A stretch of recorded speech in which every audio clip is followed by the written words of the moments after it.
எடுத்தோன்னு அவர் துணை முதலமைச்சர் ஆகல, எடுத்தோன்னு அவர் சிஎம் ஆகணும்னு நினைக்கல. அப்படி யாராவது நினைச்ச டாஸ்மாக் எந்த கவர்மெண்ட்ல ஆரம்பிச்சாங்க, அது யாரு கொண்டு வந்தாங்க அப்படிங்கிற டீட்டெயில்ஸ் படிச்சுட்டு கேள்வி கேளுங்க. எத்தனை ஷா எவ்வளவு ஷோ காட்டினாலும் தமிழ்நாடு போராடும். திமுக திவ்யா சத்யராஜா இருக்கிறதுல நான் ரொம்ப கர்வப்படுறேன்.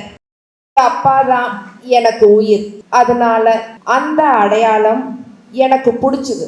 ஆனா நமக்கெல்லாம் ஒரு தனி அடையாளம் வேணும். நான் வேலைக்கு சேர்ந்து ஒரு ஊட்டச்சத்து நிபுணர் ஆனதுக்கு அப்புறம் ஊட்டச்சத்து நிபுணர் திவ்யா சத்யராஜ் அப்படிங்கிற அடையாளம் வந்தது. அது எனக்கான தனி அடையாளம். அந்த அடையாளம் எனக்கு ரொம்ப பிடிச்சது.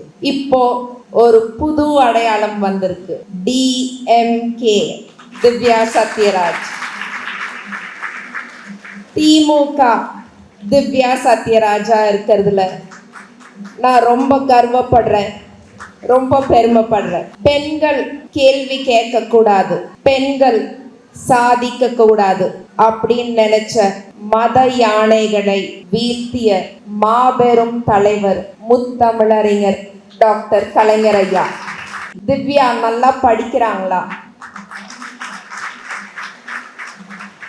நல்லா படிக்க சொல்லுங்க. பாட புத்தகம் மட்டும் படிச்சா பத்தாது, மற்ற புத்தகங்களும் படிக்க சொல்லுங்க அப்படின்னு தான் சொல்லுவார். அவரை பத்தி நிறைய விஷயங்கள் பேசலாம். ஆனா என் மனசுல நின்ன முதல் விஷயம் இதுதான். பெண் கல்விக்கு உயிர் கொடுத்தவர் முத்தமிழறிஞர் டாக்டர் கலைஞர் ஐயா.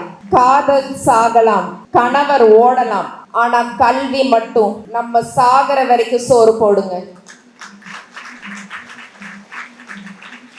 பெண்களுக்கான சொத்துரிமை, பெண்களுக்கான இடஒதுக்கீடு, பெண்கள் சிந்திக்கணும், பெண்கள் சிரிக்கணும், பெண்கள் சாதிக்கணும் அப்படின்னு நினைச்சவர் தான் நம்ம கலைஞர் ஐயா.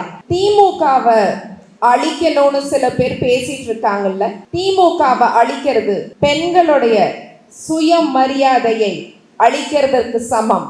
எங்க எல்லாரையும் கொன்னு புதைச்சாலும் திமுகவை அழிக்க முடியாதுங்க. ஏன்னா எங்க எல்லாரோடைய மனசுலயும் திமுகவோட கொள்கைகளும் கலைஞர் ஐயாவோட கொள்கைகளும் ஆழமா பதிஞ்சிருக்கு. நம்ம கழக தலைவர் திராவிட நாயகன் திரு மு.க. ஸ்டாலின் அவர்கள் ஆட்சியில தமிழ்நாடு மற்ற மாநிலங்கள் பார்த்து பொறாமைப்படுற அளவுக்கு பொருளாதார வளர்ச்சி அடைஞ்சிருக்கு. நம்ம தலைவரோட காலை உணவு திட்டம், புதுமை பெண் திட்டம், இல்லம் தேடி கல்வி, மக்களை தேடி மருத்துவம், இதெல்லாமே அற்புதமான திட்டங்கள். நான் எதிர்கட்சிகள் கிட்ட ஒரு கேள்வி கேட்கிறேங்க. நீங்க இவ்வளவு திட்டங்கள் சொல்ல வேண்டாம், இன்னும் நிறைய இருக்கு. ஒரு 2 திட்டமாவது மக்களுக்கு பண்ற திட்டங்கள் நீங்க சொல்லுங்க. உங்களால சொல்ல முடியாது. ஏன்னா திமுக கவர்மெண்ட் பத்தி விமர்சனம் செய்யறதுக்கே உங்களுக்கு நேரம் கரெக்டா இருக்கு. அதனால மக்களை பத்தி யோசிக்கிறதுக்கு எதிர்கட்சிகளுக்கு நேரம் இல்லை. தமிழ்நாட்டுல ஒரு புயல் வருது, தமிழ்நாட்டுல ஒரு வெள்ளம் வருது. ஒரு பிரதமர் எதுக்குங்க போகணும்? நார்த் இந்தியால பிரியங்கா சோப்ரா மேடம் கல்யாணம் வருது, அம்பானி சார் வீட்டு கல்யாணம் வருது. பிரதமர் இங்க வர மாட்டாருங்க, அங்கதான் போவாரு. நம்ம எதுக்குங்க அவர் கோட்டு போடணும்? பிரதமருக்கு தெரிஞ்சதெல்லாம் நீட், ஹிந்தி, ஜிஎஸ்டி, பானிபூரி, இதெல்லாம் தான். இன்னொரு முக்கியமான விஷயங்க, மெடிக்கல் காலேஜ்ல சேர்ந்த அடுத்த நாள் ஒருத்தர் டாக்டர் ஆனா அவர் தப்பா ஊசி போட்டு எல்லாரும் செத்து போயிடுவாங்க. அதே மாதிரி அரசியலுக்கு வந்தோன்னு யாரும் துணை முதலமைச்சரோ ஆக முடியாது. நான் ஒரு எக்ஸாம்பிள் சொல்றேங்க. நம்ம மாண்புமிகு துணை முதலமைச்சர் திரு உதயநிதி ஸ்டாலின் அவர்கள், அவர் முதல்ல இளைஞரணியில இருந்தார், அதுக்கப்புறம் அதுக்கப்புறம் மக்கள் ஓட்டு போட்டு எம்எல்ஏ ஆகி, நான் இந்த ஒரு வரி மட்டும் திரும்ப சொல்லிடுறேங்க, ஏன்னா சில பேருக்கு புரியாது. மக்கள் ஓட்டு போட்டு எம்எல்ஏ எலெக்ஷன்ல ஜெயிச்சு அதுக்கப்புறம் படிப்படியா தான் பதவிக்கு வந்திருக்காரு. எடுத்தோன்னு அவர் துணை முதலமைச்சர் ஆகல, எடுத்தோன்னு அவர் சிஎம் ஆகணும்னு நினைக்கல. அப்படி யாராவது நினைச்சா அது நம்ம நாட்டுக்கு ஆபத்து. மாண்புமிகு அறநிலையத்துறை அமைச்சர் எங்கள் சேகர் பாபு ஐயா,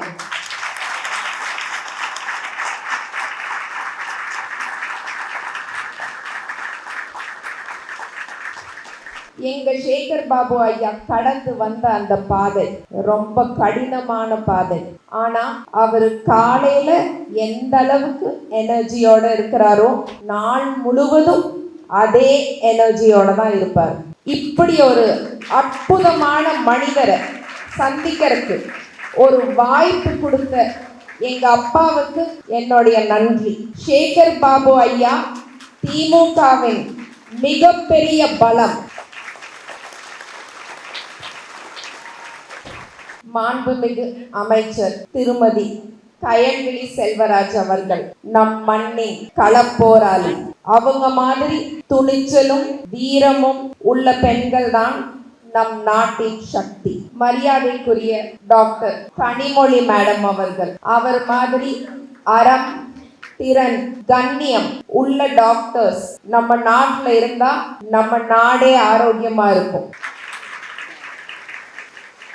மரியாதைக்குரிய எங்கள் மேயர் பிரியாராஜன் அவர்கள், பிரியாராஜன் மேடம் கிட்ட நீங்க என்ன வேணா கேள்வி கேளுங்க, எப்படி வேணாலும் அட்டாக் பண்ணுங்க, எவ்வளோ வேணாலும் அவங்கள கார்னர் பண்ணுங்க, ஆனா அவங்க எல்லாத்துக்கும் சிரிச்சுட்டு தாங்க பதில் சொல்லுவாங்க. ஏன்னா நியாயமும் தர்மமும் அவங்க பக்கம் இருக்கு. அது இல்லாத பெண்கள் தாங்க பயப்படணும். எங்க சென்னை மக்கள் சார்பில் எங்கள் மேயர் பிரியாராஜன் அவர்களுக்கு ஒரு பெரிய சல்யூட். எங்கள் மகளிர் அணியின் தலைவர் திருமதி விஜயா அவர்கள் ஒரு புரட்சி பெண். Her motivation and determination will always be an inspiration.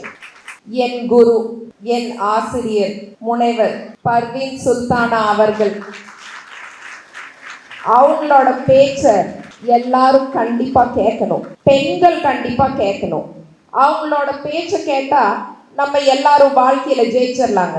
ஒரு 3 விஷயம் சொல்லிட்டு என்னோட பேச்சை முடிச்சுக்கலாம்னு நினைக்கிறேன். எல்லார பத்தியும் பேசணும்னு நினைச்சேன், ஏன்னா டைம் கொஞ்சம் கம்மியா இருக்கு.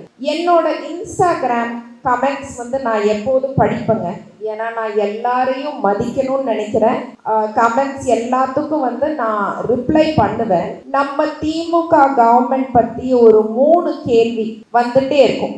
அந்த 3 கேள்விக்கும் நான் பதில் சொல்லணும்னு நினைக்கிறேன். 1, பெண்களை மதிக்கிறது இல்லை, பெண்களுக்கு எதிராக நிறைய அவதூறுகள் நடக்குது. இது இவ்வளோ பெண்கள் நம்ம இங்கே இருக்கோம், பெண்களுக்கு எதிராக யார் பேசினாலும் தலைவர் அவங்க மேல ஆக்ஷன் எடுத்திருக்காரு. பெண்களுக்கு எதிராக எந்த வன்முறை நடந்தாலும் தலைவர் அதுக்கு ஆக்ஷன் எடுத்திருக்காரு. அதற்கு ஒரு உதாரணம் அண்ணா யூனிவர்சிட்டியில நடந்த கொடூரமான சம்பவம்.